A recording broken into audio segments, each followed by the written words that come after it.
All right, gang. Well, good evening. Welcome to Tubor Historic Events, to our second live stream here as we get ready for our first event, De Neuner, happening August of next year. And I see a couple of people showing up and stopping in. Everybody, I'm going to say thank you for joining us tonight to talk about the larger portion of the impression for De Neuner tonight on the anniversary of the Battle of Carnifax Ferry. This is the 159th, of course, in its 160th year. Next August, will have a living history on the battlefield to portray three companies of the Ninth Ohio, hence the name De Neuner. With me tonight have THE member Andy Roscoe, and from the Ninth Ohio, somebody whose idea this sort of was, and one of our leading historians on the Ninth Ohio, Andrew Hufftaling. Gents, thanks and welcome for coming in tonight. Oh, thanks, Will. I'm glad to be here. Yep. See about 20 folks jumping in, a bunch of folks hitting the love already. So thanks for that, guys. I guess let us earn it a little bit. Check in. Let us know who you are in the comments. If you have questions, one of the reasons as THE we're choosing to follow this live stream format when we can. And we'll talk a little bit about how that happens tonight and how often or what the range of ways we'll communicate with you are. Is when we do these things via live stream, you can ask questions. If we know them, we're going to give you the answer. However, many of us have a passion for history. Many of us study history.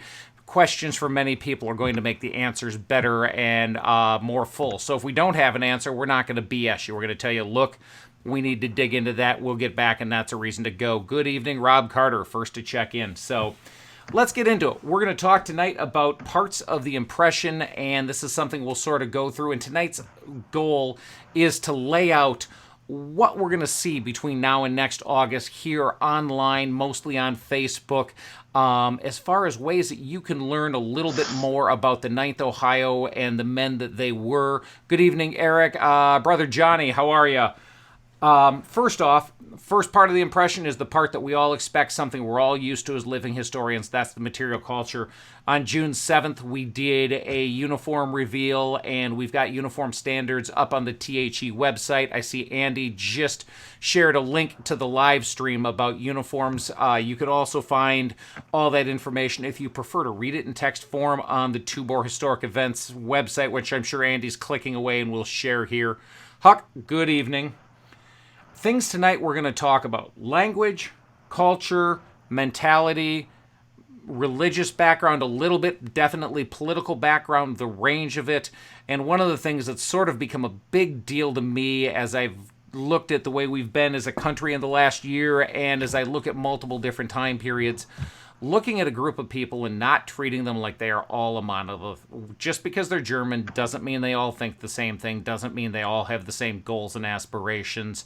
So we're going to learn a little bit of that range thanks to a lot of people. Andrew Hufftaling has been working his butt off, both with research and with building connections. So, Andrew, I guess the thing is, in our frame of mind here, let me turn this over to you with the question, what is German? Well, that's a really great question. In historical context especially, at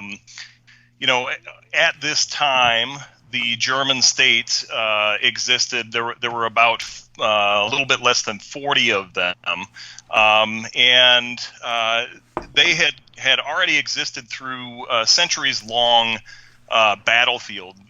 The 30 Years' War, the Wars of Succession, 7 Years' War, and of course, you have the wars against Napoleon.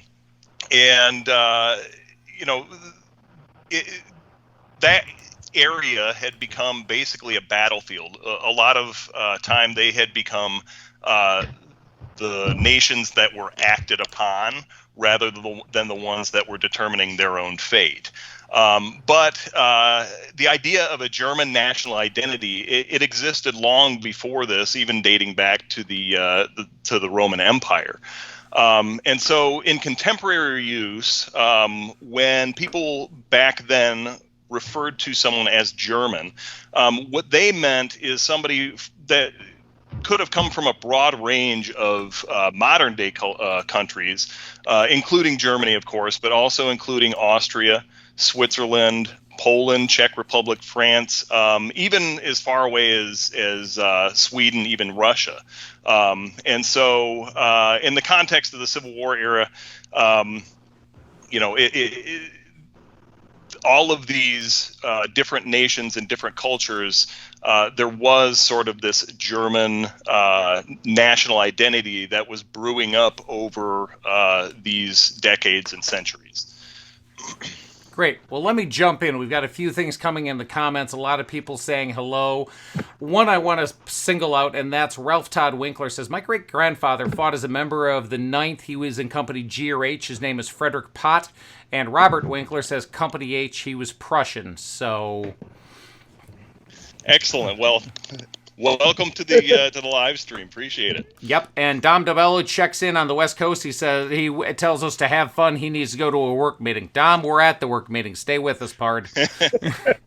So before we move on, that gives the broadest of strokes there. Andy, I hear you jumping in. Let me give it to you. Yeah. So, I mean, one thing that we're seeing in the middle of the 19th century is going from these small little principalities all along the Rhine and some mid-sized kingdoms of Saxony, Bavaria, Prussia. And what you're starting to see is the beginnings of what will become, within 10 years of the Civil War, the German Empire. Prussia, right now, as we're talking in 1860, Prussia is on the go. There is a series of rebellions all across Europe in 1848, one of which hits Germany particularly hard. And out of this, Prussia really seizes on it and begins to make its power grab to become what is the German Empire that you see going into World War I. And it really starts to transform this idea of German identity from just a cultural thing to a cultural and a political identity. And that's one of the parts of the context that needs to be understood for people as we talk about Germans in the U.S. in 1861. And just to add in real quick, a little bit further on in the live stream, we'll talk about, of course, the 1848 revolutions, and that's another sort of kind of on the opposite end of the scale from Prussia that we definitely need to explore, especially when we start to talk about where these members of the 9th Ohio actually came from, where most of them were from. And that's what it really all comes down to, is we know who these men were, we know where they lived, where they were born, and we really just have a really unique opportunity to explore really the micro history of the regiment. Okay, well, let's do this, gents. Even though I'm commanding the regiment, and my first name is Wilhelm, and my last name is Eichler when I go to Germany, because I switched the pronunciation, because it's a whale of a lot easier to check into a hotel over there when they know how to treat you. I learned in college how poor I am at learning languages, and my German is sehr schlecht. And for those of you who don't even know that much, that means very bad. So let's get to the elephant in the room. We have a chance to use language here, and we also have a chance to use video and use the resources of Civil War Digital Digest and other to do a little bit of education. But let's talk about using German at the event. Sure. So we know that a large portion of the 9th Ohio was raised in an enclave in Cincinnati. The regiment itself was raised in Cincinnati, and they pulled from all areas around the region, but the majority of it was from area in Cincinnati called Over the Rhine. Now, this was an area that had a very dense population of German-speaking residents. Cincinnati was the largest city in the West at the time of the Civil War, and over 30% of its residents were German-speaking. This enclave, I'm just going to read a part of a quote real quick. A guy says, in this area, German was the most common language. For instance, I spoke German before I spoke English. Churches, the denomination of which was familiar to the German, abounded in the area. Services were held in German. Turner halls, Sängerbunds and fests, literary clubs and social clubs of all types were organized. There were 4 German newspapers published in Cincinnati at that time, and there were German banks, German doctors, lawyers, merchants whose clerks spoke German and understood the Germans' needs. And there were German restaurants that served food familiar to his palate, wine, and of course beer to his taste, and even some courts were conducted in German in over the Rhine. And so with a large portion of this regiment being raised, like you said, it's the elephant in the room. If you do not, we don't want to have that be a hang-up for somebody who wants to participate in this event, though. If you do not know any German, well, we definitely know that the German was the spoken language of the 9th Ohio, and it was also the language of command. So at the bare minimum, we want to make sure that everybody understands the commands, and we'll have some basic, greetings and that sort of thing that people can learn who know absolutely no German. And if you're not forcing it, so often in the reenacting community, we talk about creating a moment at a reenactment. If you're not forcing it, if you're going to get water, for example, or collect wood, there's no reason to start up a conversation with somebody about where you live or where you're from or anything like that. But learning good morning, guten Morgen, or something along those lines is enough to get by. And so for I would say to somebody that has no or very, very little working knowledge of German, please do not let that be a determining factor on whether you attend the event. Andy? So German at the time, very interesting because, we like to, sometime about 1900 or something, a lot of countries coalesced around one version of their language too. When people are taught Spanish in the United States, they're not taught Spanish that South America, they're taught it from Castile in Spain. That is High Spanish. Similar thing happened with German, that there is High German, but that isn't necessarily the version of German that would have been what people were speaking at the time.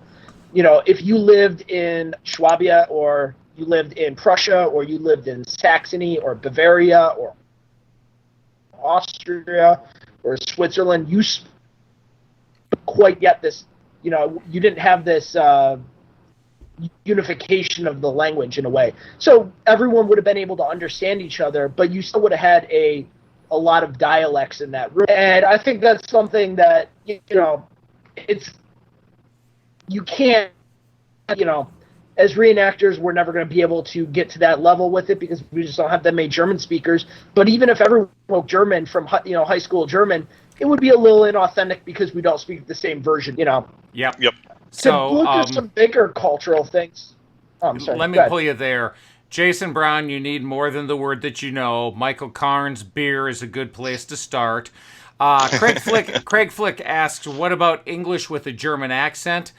I would say there's definitely value there, but I would caution against crossing the line to Monty Python in a real hurry there. I would be very cautious about the slapstick aspect of it because these fellas were, some of them might have seen a summer frolic, but some of these fellas, we'll talk later about the 48 Revolution. Some of the fellas who came over more recently probably have seen combat, and they know just how crappy of a situation they could be getting in. Beyond gallows humor, this probably isn't a ton of joking around.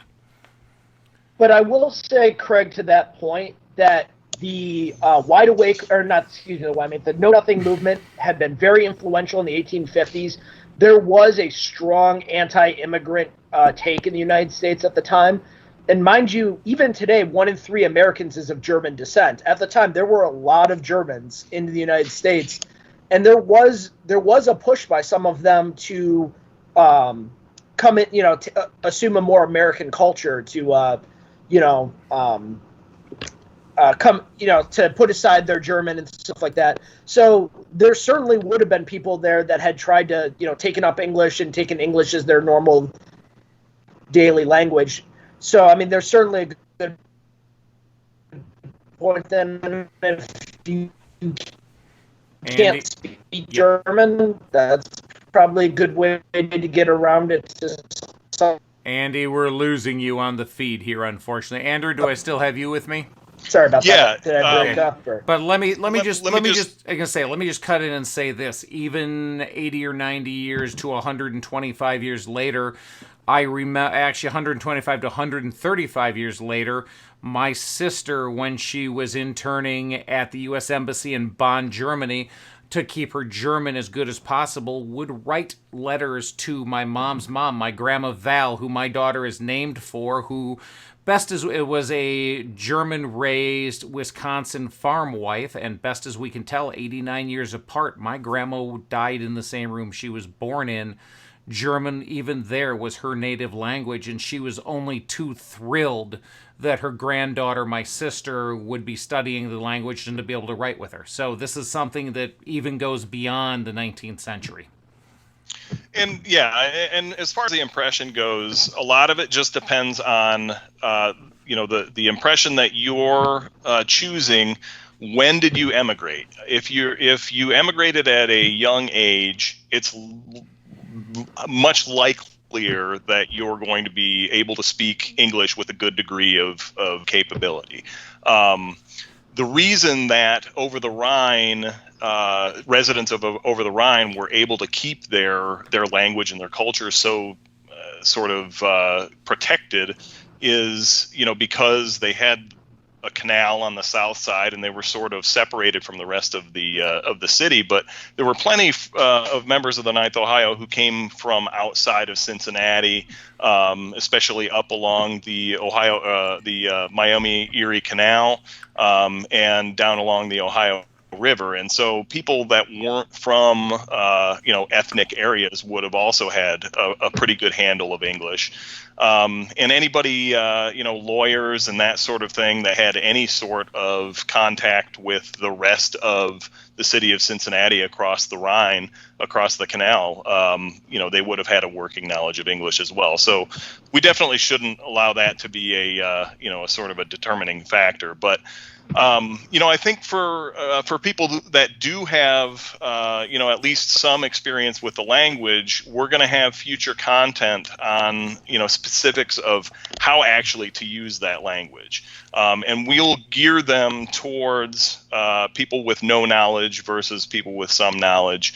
And so, the question that I've received from people who, maybe they got a couple of years under their belt of German in high school or college is, what can I do in the meantime to improve my my knowledge and usage of German? And so, it's a challenging time with everything going on with COVID, but you could do sort of a virtual Stammtisch. Stammtisch is the German word.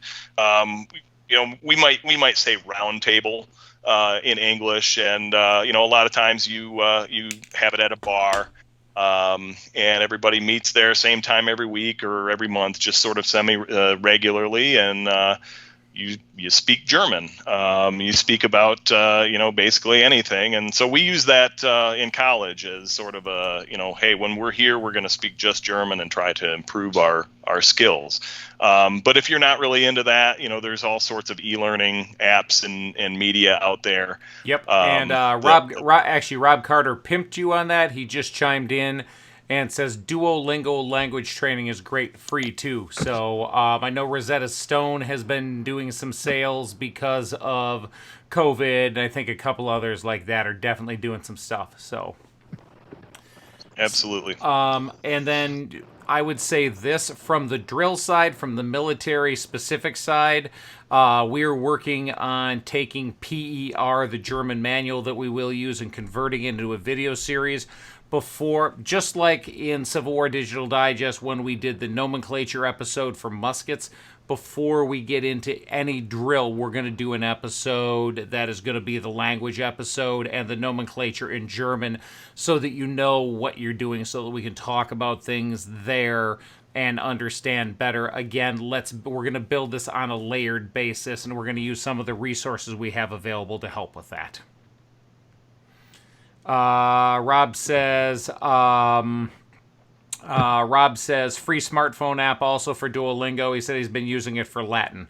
Craig Flick says, are there any differences between learning modern German versus what was spoken at the time? Craig, I think, as Andy said, it is dialects in that. There was a running joke when I was in college that there's 3 types of German right now. Hook German, High German, Swiss German, and the German that they teach in American colleges. Yeah, which is unfortunate. Which left me saying Whiskey Tango Foxtrot and got me in a lot of trouble my sophomore year in college. And I'm still right, and the professor's still wrong on that one. If you're going to teach me something I have to get graded on but can't use out in the field, what a waste of time.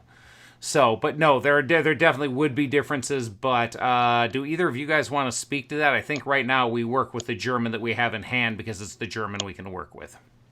Yeah, I mean, that's going to be one of the things that we'll be addressing for people who already have some knowledge of German, because there are some specific vocabulary words that they used, but I'm not going to spend too much time on that tonight. It'll be in a future post, probably.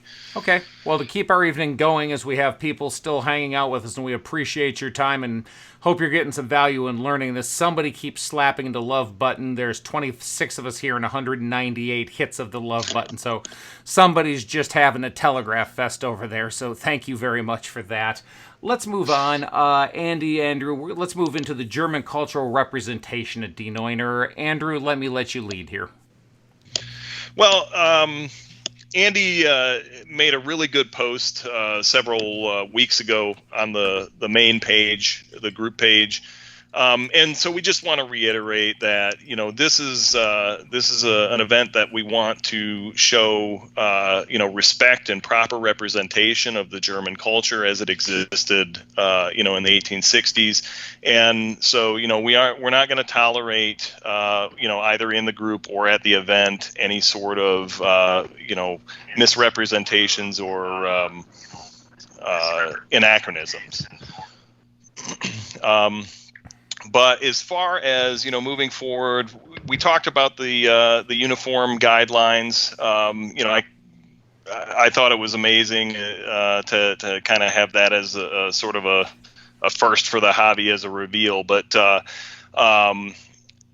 live stream Q&A is just a really great tool, like you said, to allow interactions with the people who are going to actually be paying money to participate in the event. And can pay money as of now. If you've not registered, please register. We'd love to have you with us officially before we hit the cap. Okay, there, I had to do that. Brian Desrochers would be proud of me. So would Dom. That's perfect.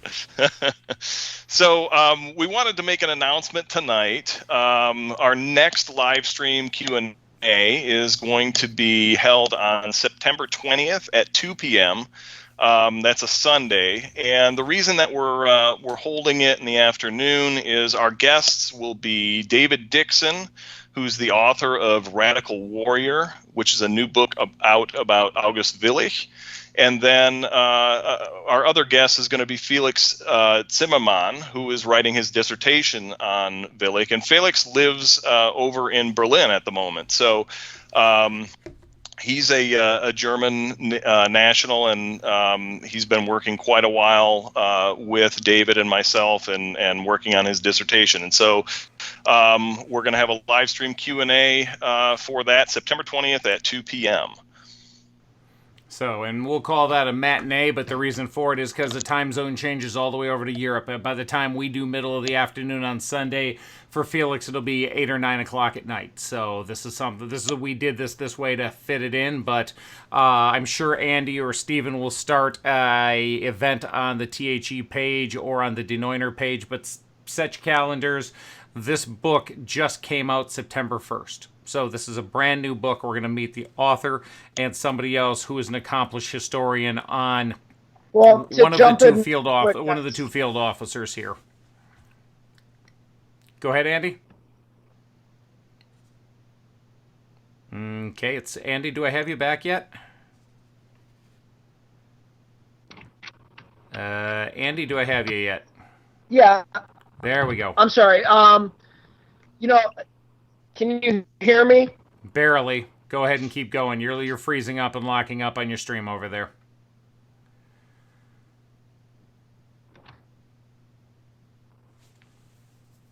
Can you hear me now? Okay. Yeah, I can hear you. Go ahead. Sorry, my computer is being screwed tonight. Technical. As we go. Lost you again, Andy. Sorry to say. The 19th century gets really tricky. Andy, let me pull you back. Andy, go ahead and start over. We finally got you coming in again. How about now? Now, good. Go ahead, go. The German culture in the 19th and the 20th century. The Germany at this time is really turbulent. You're talking about a lot of different philosophies. You're talking about revolutionaries and reactionaries, and you're talking about coming together and amalgamating a country, and you're talking about resistance to that. And, you think about it, you have two of the worst possible political philosophies of the 20th century, Marxism and fascism, coming out of Germany of the 19th century. And it's hard for us to ignore that, but at the same time, Germany at this time is an incredibly, it's leader in the revolution. It's a cultural center. You have all sorts of different arts. This is the place of Beethoven and Mozart and Wagner and, Mendelssohn. Like, they're all coming out of here at the same time. And so it's a really interesting place, but it's also really, we need to make sure to put the context into it so this doesn't just, like Andrew already said, that we're not putting the anachronisms of what comes 80 years later onto this. Yep. Yeah, and that's where the sort of the exploration of Willich comes from, and his role in the revolutions that kind of swept across Europe and really the globe, starting in 1848. And so, that's when we go back to saying we know where these men were born and that sort of thing, like. When we study the 1848 revolutions and then we look at a map where the sort of hotbeds of the revolution were, a large percentage of the 9th Ohio came from this relatively small area in Germany. And so it's important to kind of put the 9th Ohio in that context. And when we talk a little bit more with David and Felix, we're going to explore, the 9th Ohio impression being a German regiment. It's unique in and of itself, but the 9th Ohio is sort of a unique impression of unique impressions because they had a sort of a different way of looking at things than many of their sort of contemporaries. Great. So, let's move on. Let's talk about future interview topics. Let's go ahead and run through what we're going to see, because obviously on the 20th, we'll get Willich, who is a radical, but is one of the original field officers and has some effect on the formation of the regiment. He brings 4 companies to the regiment, and before he leaves for the 32nd Indiana, let's talk about other things we're going to see in the upcoming months. Sure. So other than the 48 revolutions, we're going to talk about Cincinnati Germans in the Civil War. With chain migration, one thing that you'll often see when you look at one regiment, say from Philadelphia versus a regiment from St. Louis, is that a lot of times they may have come from different areas. And I'm even finding differences just between the 9th Ohio and the 28th Ohio, which was known as the 2nd German Regiment from Ohio. They were both from Cincinnati, but the areas that they came from were, in a lot of cases, completely different. And even when you look at the company level, some of the companies in the 9th Ohio have sort of a different geography to them. So that's something that we're going to talk about. Sorry, going back to Cincinnati Germans, Cincinnati, they have a large portion from northern Germany, the Hanover, Mecklenburg sort of area, Osnabrück. And so we're going to talk about that. we're going to talk about Turner societies. The first three companies that we're portraying were heavily represented by the Turners. So we've got a lot of insight into sort of that mentality and even, what their day-to-day life was like. And then there are some Ninth Ohio members of the Ninth Ohio that were from like Louisville was a large contingent. And so, we want to talk about Kentucky Germans. That's a very interesting, I think, position for somebody who may have fought in the 48 revolutions, fighting for freedom, and then living in a state that accepted slavery. To interrupt real quick, Andrew, is that also is for us as THE a nice segue, because our next event after this that we're doing is we're portraying the 22nd Kentucky at Garfield's Ascent. So, it'll be the interesting connection how the research for this will bleed over into what we're doing when we go do Garfield's Ascent 8 months later. Absolutely. So, pushing back on, let's keep going. Gang, I see folks out there. Let me start the next conversation. Jason Brown says, hurrah for Kentucky. Andrew says, for those at Stephen Pavey says, for those at lack of English, folks, and not even German. Sorry. For those at Averill's Advance in 2018, we portrayed the 28th Ohio Infantry, kind of a theme here in West Virginia. So, but let me move into the next. Jeff Oliver says we should definitely have some singing. Let's talk about the culture. That's a great segue. Yeah, let's start with songs. So, we that's something as living historians, a lot of us like to do anyway. Is enjoy the songs from the Civil War era. Well, the Ninth Ohio, they weren't whistling Dixie, and they weren't singing Yankee Doodle. They were definitely singing songs that they knew that meant something to them and that they enjoyed. And we have documentation. There's a little over a dozen songs that we have documentation that they at least knew enough to quote, if not sing. And so we're going to sort of whittle it down and come up with a playlist so that we're not giving too much information out. But sort of a special thing is that the first company was well known within the regiment for having its own menor corps, which is a men's chorus. And so anybody that is interested, you don't necessarily have to be part of First Company, although we're definitely still accepting more members. But anybody that is interested in participating in that sort of thing is most definitely welcome. We have period sheet music, we have period lyrics, and we know the songs. It's going to be a really deep dive into a very important part of the German culture. And I can also say this on the music front. I've started some conversations from the THE level to, we hope, bring even more music to the event. When we can say more about that, we will. So, but there's some other stuff going on there beyond field music.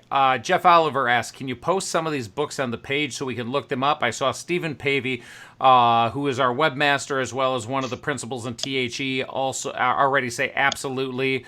I get the feeling we may be into a library page on the Neuner event page in a couple of days. If that happens, we will go ahead and get a link out there. Andrew, talk to me a little bit about member biographies. Well, whether you want to participate in first person or not, and that's, I guess usually a personal choice for everyone. There were members of the Ninth Ohio that it just wouldn't be the Ninth Ohio if that person didn't exist. And so, for example, Gustav Toffel, who eventually would go on to command the 106th Ohio. But at this time, he's the first sergeant of First Company. But he's much, much more than that. I mean, he's a pillar of the German community. He is a lawyer, and he was one of the founding members of the Cincinnati Turnverein. And so everyone would have known this person. And so there are several members of the Ninth that sort of fit that description and need fleshing out. And those are sort of the things that we'll be, maybe doing just a post with a picture and a text, as opposed to a live stream or a recorded interview. So we'll sort of keep feeding the fire and keep people interested in the history of the regiment as well. Absolutely. We've hit all three Turners. I wish I could say we still had Andy with us. His Wi-Fi has gone bad enough, or his computer. He said he was having some graphics card issues. So, Andrew, it's just you and me at this point. You said the Turners, all three Turners were, all three companies we will portray, first, second, and third company. And gang, this is not a reenactorism, A, B, and C. It is the way the 9th Ohio referred to them, first company, second company, third company, and you will see the German spelling of company with a capital K as the way we use it. These are not anachronisms. These are actually us starting to get our mindset out of just a generic Civil War Union infantry regiment to the 9th Ohio in 1861. So that's where that's at. Politics. Andrew, talk to us a little bit about politics and religion, and you've got the Niners Captain Chaplin there. Well, so we did talk a little bit about politics and religion. Andy mentioned, earlier about so there was a lot of difference based off of geography in the religion of somebody who came from a Germanic state. And so those are the sorts of things that we're going to dive into. But one of the big tenets of the radicals in the 48 revolutions was sort of a rejection of organized religion. And so one of the things that the 9th Ohio did very early on was they took advantage of the general order that said that you could have a chaplain, except they appointed someone who it's possible. I mean, at the very least, he was agnostic, if not an atheist. And so his one of his speeches early on talks about, how when the bullets start flying, you're not going to find me praying behind a stump. You're going to find me with a rifle in hand next to you. And he ended up becoming the captain of third company.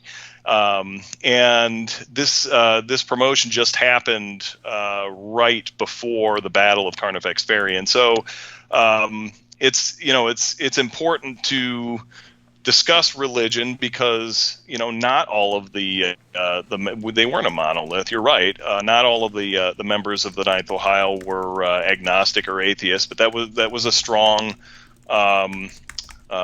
sentiment within the regiment, and I think that shows by the appointment of Wilhelm Stengel is his name. Okay. Do we have any writings from Stengel, or is there something? Obviously, you've got a few speeches in that. Do we have more than that from him?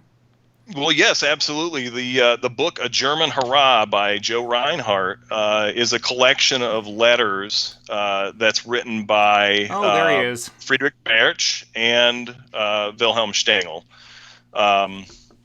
And there are about, I think, if I remember correctly, about 20 or so letters written by Stengel that give, I think, some very important insight into his way of thinking. But it's also important to remember that these letters that they wrote, he was writing to an audience. He was writing to a German language newspaper. Okay. So he had an agenda. I think we all do, and I think that's one of the big things that we've really gotten a good eye at in the last year and a half in popular history.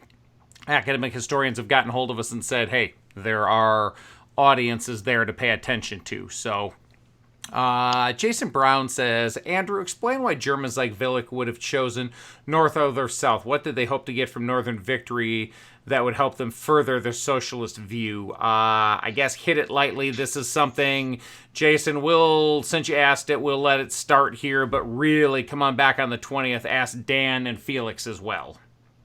So, Andrew, you want to hit a base there? Yeah. I mean, it all comes down to, he believed that the North offered a better opportunity for the workers. That was his main focus. His entire life was workers' rights. And when you add in the what he considered the abomination of slavery, all of that sort of plays into his line of thinking. And then I think a lot of it, and this is not just Willich, but this goes to any German emigrating to the United States. There was just a lot more opportunity up north, and there was a lot more. There were already heavy populations of Germans in the north, and so when you talk about chain migration, like attracts like. Yep. Good. Well, gang, going to give this about 20 to 30 seconds more. We lost Andy. He wrote me back. He said he's not sure what happened. I've tried to add him back, and so it's not working. We're through our list. Andrew, let me give you a chance. Everybody, this is a last chance to get questions and answers in. Andrew, what do you have to say to close out? Anything? Well, yeah, I mean, this is...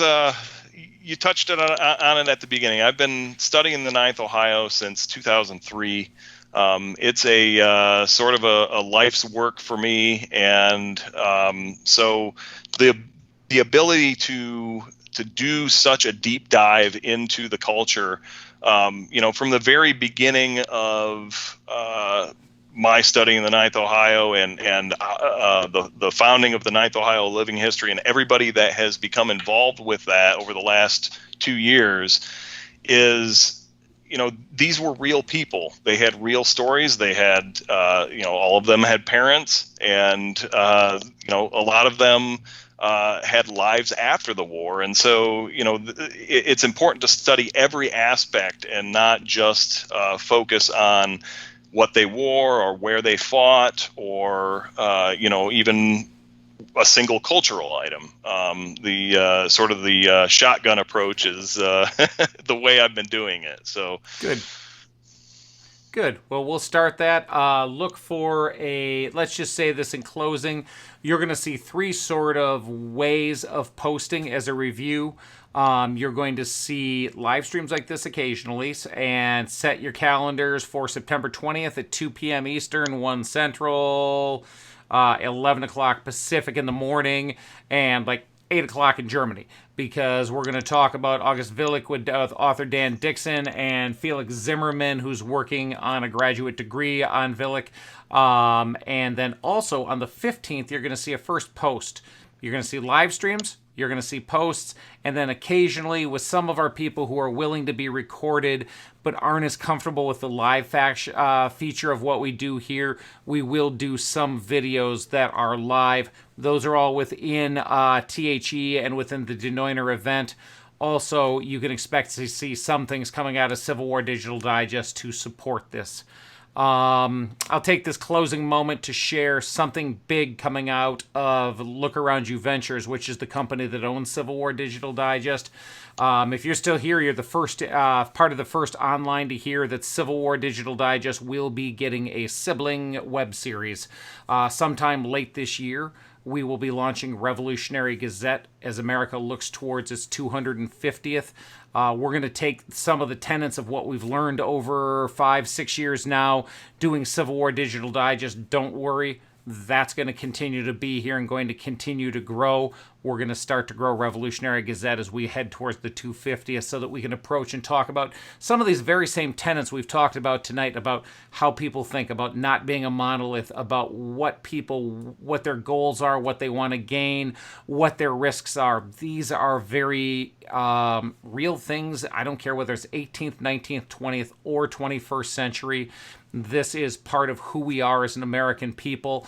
This is part of what culture is. So keep an eye out. If you're looking, go ahead and Facebook search for Revolutionary Gazette. We've got the basics of a page there. It's going to be coming up somewhere between late October and early January.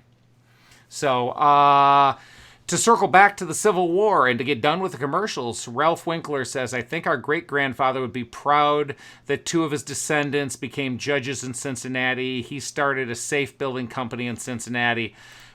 This is legacy. This is memory. This is family. This is history. This is going to be our version of the 9th Ohio and doing them honor on the original battlefield next August. So Steve Pavey just said it. Register. Come join us, and thank you for spending time with us tonight. Andrew, thanks for being with us. Andy, I'm sure you're watching. Thanks for checking in. Everybody from THE, have a wonderful evening.